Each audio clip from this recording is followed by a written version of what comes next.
Je fais cette vidéo pour interpeller le président de la transition, le général Brice Clotaire Oligui Nguema, mais également les membres du corps diplomatique qui sont des observateurs de la vie sociopolitique de notre pays, et enfin, pour m'adresser au peuple gabonais.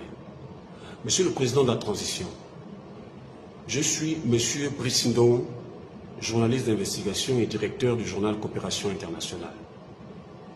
En ce moment, je suis victime de mesures d'intimidation et de harcèlement dans l'exercice de mes fonctions. En effet, pour des raisons non connues et infondées, j'ai été convoqué à la Direction générale des recherches sur recommandation de Madame la ministre de la Communication et des Médias, Madame Laurence Ndong, le mercredi 29 janvier 2025. Les enquêteurs ont estimé, après entretien, qu'il n'y avait pas de raison de me garder. J'ai donc été purement et simplement relâché. Alors que je croyais que cette histoire était terminée, je reçois une autre convocation le vendredi 31 janvier 2025 à la Direction générale de recherche sur la même affaire. Ce qui aujourd'hui trouble mon sommeil et m'empêche de me concentrer sur les prochains articles. Comment comprendre qu'à un moment sensible où notre pays est au cœur de l'attention de la communauté internationale, notamment sur la suite du déroulement de la transition et la tenue des prochaines échéances électorales, c'est là que le ministre de la Communication choisit de s'attaquer à la presse et d'enfermer un journaliste sur la base des accusations infondées. Je suis parmi les journalistes qui soutiennent le CTRI depuis l'arrivée de l'actuel pouvoir. Et la preuve, c'est que je suis invité à la présidence de la République à chaque occasion quand cela est nécessaire. Si mon crime est de soutenir la transition actuelle, qu'on me le dise, la transition, faudrait-il le rappeler, est un moment d'inclusion, c'est un moment d'apaisement. En dehors de la transition, que devrais-je soutenir d'autre? En dehors de la transition, que devrais-je soutenir d'autre? Je ne suis pas un subversif. Je suis un journaliste. Et j'exerce depuis 30 ans. Sans se référer à la haute autorité de la communication qui est l'organe régulateur et qui est le gendarme des médias, Madame la ministre s'en va directement me porter plainte au parquet pour avoir publié un post relatif à la polémique sur la subvention à la presse. Monsieur le président de la transition, je demande au service de renseignement de vous apporter le texte incriminé sur votre table, sur votre bureau. Vous verrez vous-même. Il n'y a là-dedans aucun propos méprisant. Il n'y a là-dedans aucun propos injurieux, voire accusateur contre Madame la ministre de la Communication. Et si Madame la ministre de la Communication voulait être cohérente dans sa démarche, mais elle devait convoquer tous les journalistes qui ont écrit sur cette affaire qui enflamme la toile, cette affaire de subvention. Tout le monde peut la lire, même les diplomates lisent cette affaire. Donc qu'elle amène tous les journalistes à la DGR. Pourquoi c'est moi seul? C'est de la discrimination, c'est de l'intimidation. Il faut savoir que dans le code de la communication actuel en vigueur depuis 2016, c'est l'auteur de l'article, le journaliste qui l'écrit, qui est responsable pénalement. Ensuite, le support. Il faut poser la question à la haute autorité de la communication. Alors, dans ce contexte, on ne peut pas comprendre que les comportements déviants qu'on a réprimandés, qu'on a condamnés dans l'ancien régime Ali Bongo, ces pratiques reviennent avec les ministres, certains ministres, qui sont aux antipodes de la vision du chef de l'État actuel, à savoir rendre les lettres de noblesse à la presse. Je n'ai fait que réagir à l'acte qui a été posé par mon ministre de la Communication, de vouloir m'enfermer. C'est ça ma réaction. Et je voudrais, Monsieur le Président, que vous puissiez comprendre que depuis un an, Je suis en procès au tribunal de Libreville parce que j'avais été agressé dans l'exercice de mes fonctions par la famille Oyono et Ban Constant, qui est l'actuel PDG de l'établissement IHM. Cette affaire est pendante au tribunal. Et je n'ai pas travaillé pendant 5 mois parce que mon matériel a été confisqué par cette famille de manière totalement illégale. J'avais saisi Madame la ministre de la Communication officiellement sur cette question de mon matériel qui avait été confisqué. Jusqu'à ce jour, Madame la ministre de la Communication n'a pas réagi. C'est elle qui est ministre de la Communication et des médias. C'est elle qui est censée nous protéger, nous les journalistes. Mais elle n'a pas réagi. Or, tout le monde l'a vu récemment, lorsqu'un journaliste de TV+, a été agressé. La haute autorité de la communication s'est réunie aussitôt en plénière pour pondre un communiqué pour condamner cet acte. Parce que nos autorités administratives sont d'abord le ministère et la haute autorité de la communication qui doivent protéger les droits des journalistes. Madame la ministre n'a pas réagi. Pourquoi ces 2 poids, 2 mesures? Et comme si cela ne suffisait, et alors qu'elle sait que j'ai un procès en cours au tribunal, Madame la ministre va initier un autre procès, une autre plainte contre moi dans le but de m'abattre. Parce que c'est ça son dessein.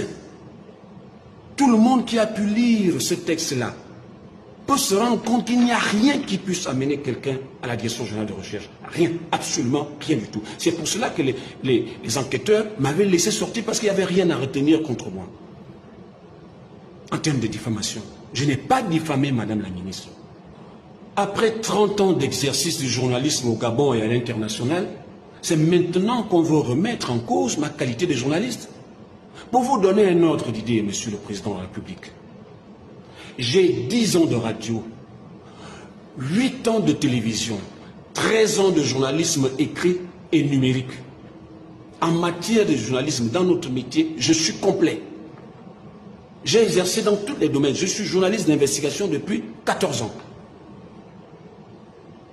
Sur la page Facebook, qui n'a jamais été remise en question depuis 14 ans par la haute autorité de la communication.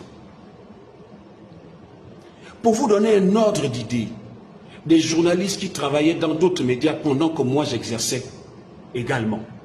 Vous avez M. Germain Ngoyo Moussabou, qui est l'actuel président de la haute autorité de la communication. Il était journaliste à l'Union et directeur du quotidien L'Union pendant que moi j'exerçais dans la radio. Vous avez Jean-Claude Franck Mendom, qui est conseiller à la haute autorité de la communication. Vous avez Roger Mbarmeze, qui est conseiller à la haute autorité de la communication. Je vais vous citer ces gens-là, les grands noms du journalisme gabonais, les gens qui ont travaillé pendant que moi, j'étais en exercice. Victor Mbegefa, l'Union. L'un Joël Ndembe, l'actuel directeur de l'Union, journaliste en exercice, il était d'abord à l'AGP pendant que je suis journaliste. Vous avez Léonard Mbassou, responsable de la rédaction de l'Union. Vous avez David Elamissa, à la télévision nationale, ex-DG. Paul Mbadinga Matiendi, ex-DG. Godel Inanga, télévision nationale. Total Bekali. Sylvain Abesselo. Alain-Claude Bilibizé, l'ex-premier ministre, qui a travaillé dans les médias privés avec moi dans les années 90. Désiré Nam, l'actuel directeur du journal Écho du Nord, et bien d'autres, Monsieur le Président. Après 30 ans d'exercice, c'est maintenant qu'on veut remettre en question ma qualité de journaliste. J'ai travaillé pendant 14 ans à relever les droits des Gabonais, à me battre pour que les droits des Gabonais soient reconnus, que ce soit dans le foncier ou les travailleurs. J'ai accompagné les mouvements associatifs, des étudiants, des syndicalistes, des grands noms comme Samuel Ngwangou de l'ENA, Christian Bitouga, le SAS-BTP et l'Antsong, le SINAFOPRA, le syndicat Hippocrate, le SINAPOSTEL de Menguemvolo. C'est moi j'ai participé à accompagner tous ces mouvements associatifs. Et les Gabonais m'ont vu ces 14 dernières années comment je me suis battu pour leurs droits en luttant contre, à ma manière, contre le régime d'Ali Bongo. Je ne me suis jamais exilé. C'est avec courage que j'ai travaillé ici. Monsieur le Président de la République, Dans l'affaire de Nkok, c'est moi qui ai montré au monde entier comment les Gabonais souffraient en Nkok. Et j'ai pu changer à ma manière, par ma dénonciation, les conditions de travail de ces gens-là. Monsieur le Président de la République, vous en savez quelque chose? Parce que lorsque vous étiez directeur général des services spéciaux, la DGSS, j'ai été interpellé et c'est vous-même dans le bureau qui m'avez libéré parce que vous avez dit, vous êtes un bon travailleur, un bon journaliste. Ma probité morale n'a jamais été remise en question. Ma probité intellectuelle n'a jamais été remise en question. J'ai toujours été cohérent. Durant tout mon parcours professionnel, après 30 ans de service, je n'ai jamais été au tribunal pour diffamation.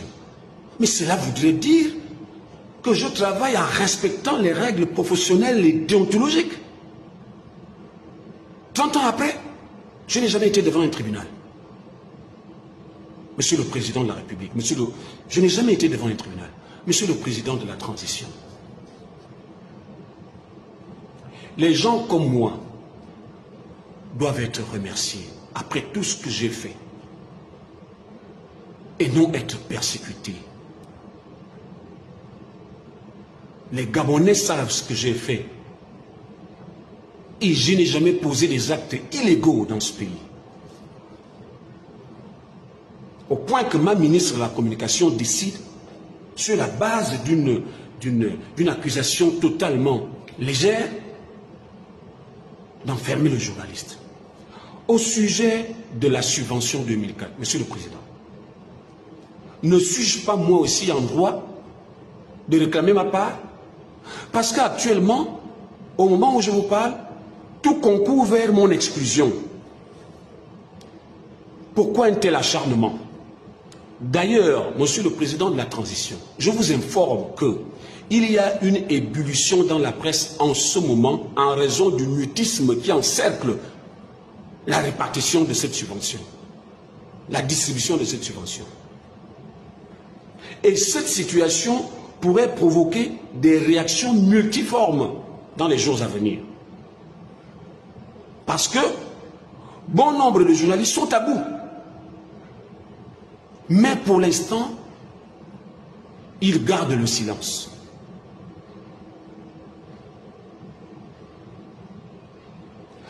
Qu'il vous plaise, Monsieur le Président de la Transition, chef de l'État, de pouvoir trancher cette affaire et mettre un terme à l'acharnement dont je fais l'objet et mettre un terme à ces troubles. Parce qu'un journaliste doit se concentrer sur les sujets qu'il a à traiter. Et non qu'on le traîne au tribunal, à la DGR et partout, sans fondement, sans raison. Qu'il plaise, Monsieur le Président,